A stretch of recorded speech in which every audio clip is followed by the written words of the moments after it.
Assalamualaikum warahmatullahi wabarakatuh.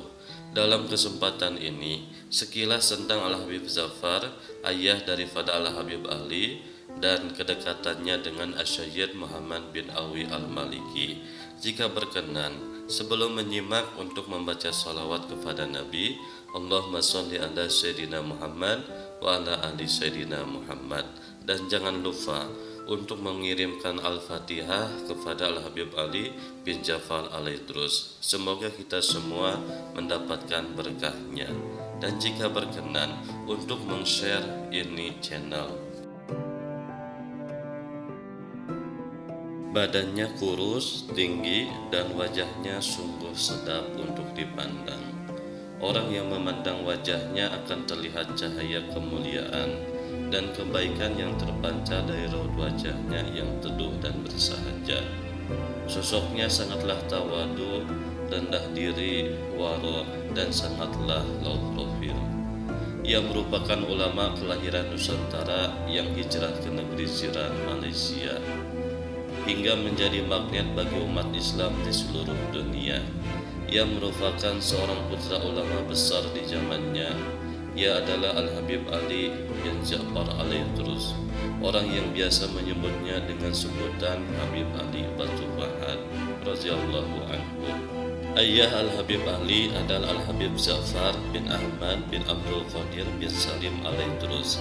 Ia datang ke Singapura dari Purwakarta dan menetap di negeri Singa itu selama beberapa tahun pada dekade tahun 1930-an dan tinggal di lorong 30 Keilang. Al-Habib Zafar kembali ke Hadramaut pada tahun 1938 Masehi.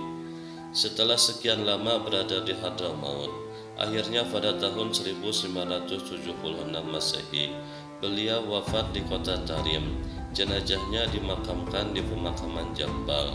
Ia dimakamkan berdekatan dengan dua makam datuknya, Al-Imam Al-Habib Abdullah bin Abu Bakar Alaidrus. Berdasarkan kisah yang disampaikan oleh Al-Imam Al-Habib Abdul Qadir bin Ahmad As-Segaf Jeddah, ketika Al-Habib Zafar, ayah Al-Habib Ali ini masih dalam kandungan ibunya, kakeknya Al-Habib Abdul Qadir bin Salim berkata kepada istrinya Al-Hubabah Aisyah As-Segaf, jika putranya Ahmad dikaruniai anak laki-laki, maka ia akan menamainya dengan Salim, mengikuti nama orang tua Al-Habib Abdul Qadir sendiri.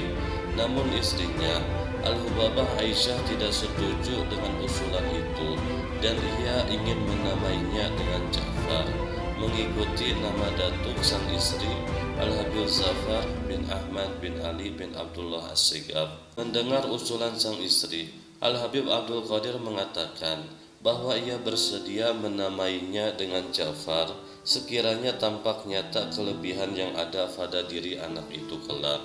Baiklah, engkau akan melihat kelebihannya, giginya akan tumbuh sebelum waktunya, kata Al-Hubabah Aisyah saat itu. Kemudian Al-Habib Abdul Qadir menimpali kembali, jika kalau memang demikian, aku akan menyembelih 7 ekor kambing.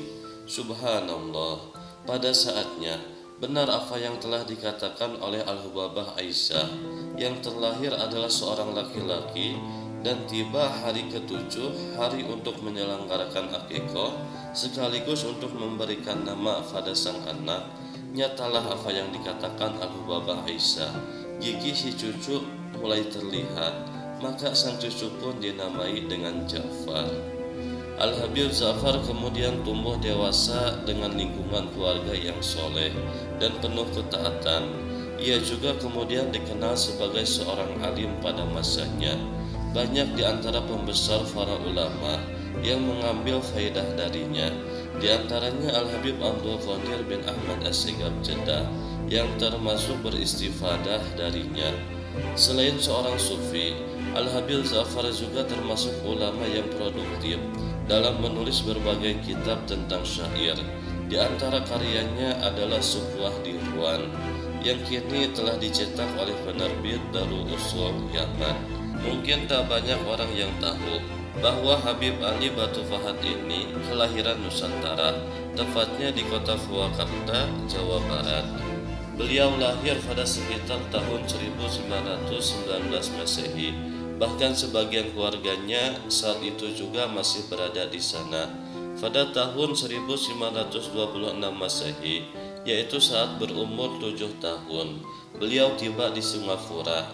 Namun, ia menetap di sana hanya sebentar, lalu ia kembali ke Indonesia. Tahun 1929 Masehi, untuk kedua kalinya beliau datang ke Singapura dan kemudian menetap di sana hingga tahun 1942 Masehi.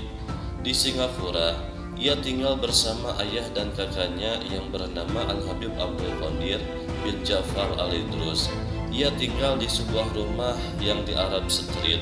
Ketika itu sang kakak baru datang dari Hadramaut. Berdasarkan cerita yang pernah disampaikan Al-Habib Ali sendiri, kedatangan sang kakak mendapat sambutan yang amat hangat dari penduduk Singapura. Pada saat itu, Al-Habib Abdul Qadir sendiri wafat di kota Purwakarta dan dimakamkan di sana. Pada sekitar tahun 1942 Masehi, Al-Habib Ali hijrah ke Batu Fahad, Johor, Malaysia dan menetap di sana hingga akhir hayatnya. Semasa tinggal di negeri rantaunya yang baru ini, kedatangan Al-Habib Ali mendapat sambutan dari penduduk setempat.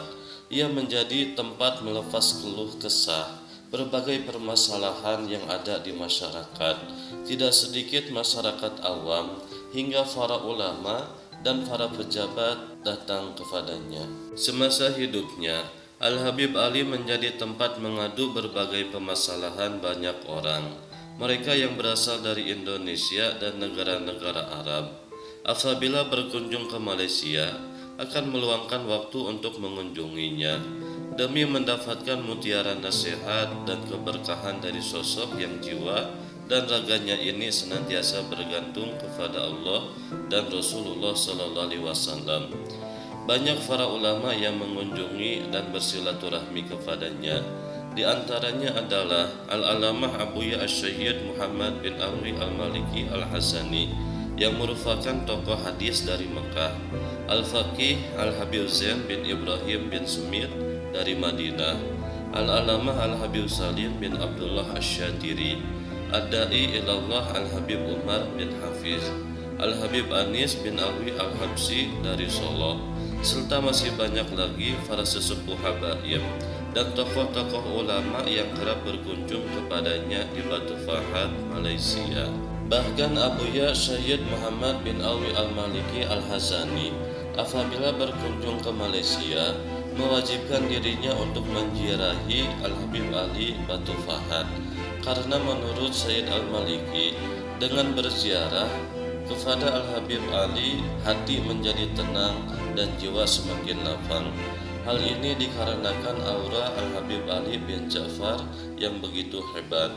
Pernah suatu kali Abuya Syed Muhammad bin Alwi Al-Maliki berkunjung kepada Al-Habib Ali. Selama di sepanjang jalan, Syed Muhammad bicara tentang rindunya beliau kepada sang Nabi Rasulullah SAW di hadapan murid-murid yang mengantarnya itu. Ketika sampai di kediaman Al-Habib Ali, semua tamu tidak diperkenankan masuk kecuali Syed Muhammad Al-Maliki. Lalu mereka masuk berdua cukup lama. Setelah sekian lama mereka di dalam, kemudian keluarlah Syed Muhammad Al-Maliki dengan air mata yang bercucuran seraya berkata, "Hajat saya sudah terkabul, hajat saya sudah terkabul," sambil menutup wajahnya yang penuh dengan linangan air mata. Pada perjumpaan terakhir dengan Al-Habib Ali bin Ja'far, Abuya Syed Al-Maliki mengatakan bahwa ia benar-benar meyakini kalau Al-Habib Ali adalah seorang yang diberi anugerah yang sungguh besar dari Allah Subhanahu wa Ta'ala.